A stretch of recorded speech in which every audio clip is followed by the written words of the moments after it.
Yo tout le monde, ici Soren de la team Porsche-Ride.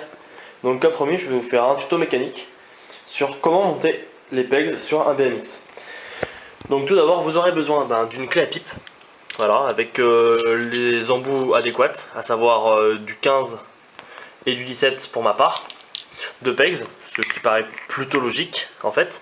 Et dans certains cas, vous aurez aussi besoin d'un adaptateur pour pegs, mais on y reviendra tout à l'heure. Et on va commencer tout de suite par le montage des pegs à l'avant du vélo. Donc tout d'abord, je vais vous proposer de démonter la roue avant. Donc pour ceci, nous allons utiliser la clé à pipe avec l'embout de 15, étant donné que j'ai du 15 à l'avant. Donc vous venez mettre votre clé à pipe comme ceci. Et pour dévisser, vous allez tourner dans le sens inverse des aiguilles d'une montre. Ce sera toujours le cas sur vos roues. Quand vous voudrez les dévisser, il faudra tourner dans le sens inverse des aiguilles d'une montre. Et pour les visser, on vissera dans le sens des aiguilles d'une montre. On se retrouve tout de suite une fois la roue démontée. Voilà, ma roue est démontée. Donc comme vous pouvez le voir, ici j'ai un axe femelle, c'est-à-dire que la tige de l'axe est contenue au niveau des vis, enfin se compose tout simplement des vis. Revenons-en aux pegs.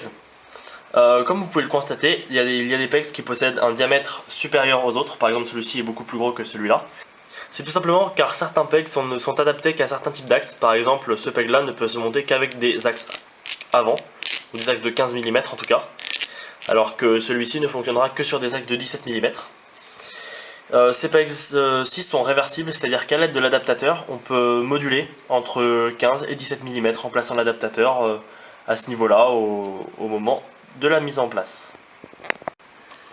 Afin de monter ce pegs-là, nous allons placer notre vis à l'intérieur du pegs de manière à la faire sortir. Nous n'oublions pas non plus de placer l'adaptateur.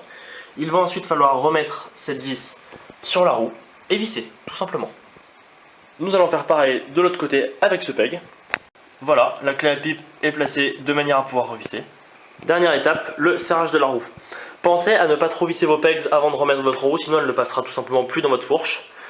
Une fois que vous avez repositionné votre roue, si comme moi vous possédez des pegs avec des vis, veillez à bien laisser la vis ici.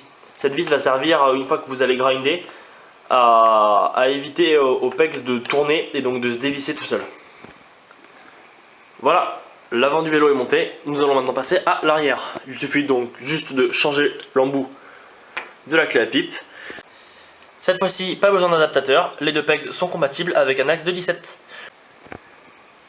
Comme vous pouvez le constater, cette fois-ci à l'arrière je suis en axe mâle, c'est-à-dire que les boulons ne contiennent pas la tige de l'axe. Il n'est donc pas nécessaire de s'embêter à enlever la roue. Vous dévissez, positionnez votre peg. Vous remettez le boulon au bout de la clé, comme ceci, hop, et il vous suffit de resserrer. Vous avez sans doute remarqué les étranges coupelles que je possède ici, de l'autre côté et également à l'avant.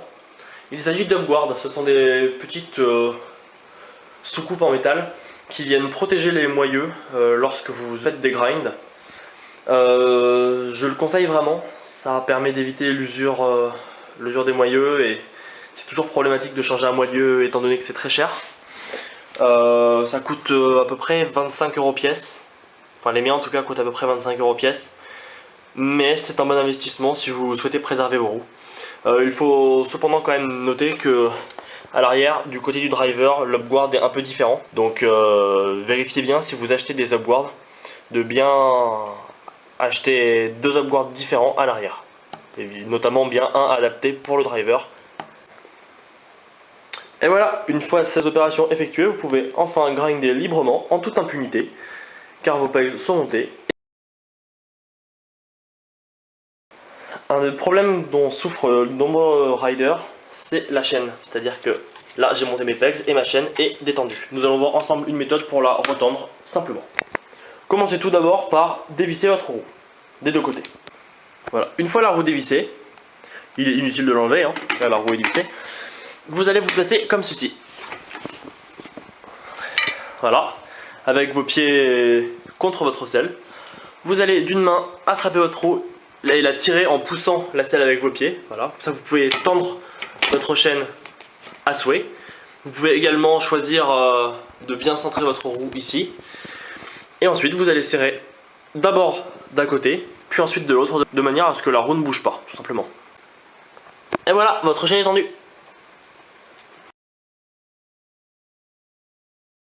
Bon, eh bien j'espère que ce tutoriel vous aura plu, que j'ai pu vous être utile en vous expliquant comment je faisais pour monter mes pegs. Je ne prétends pas détenir l'astuce générale qui marchera tout le temps et l'astuce parfaite, mais je pense que ma méthode est valable. Sur ce, je vous souhaite un bon ride, de bons grinds surtout, et puis poche!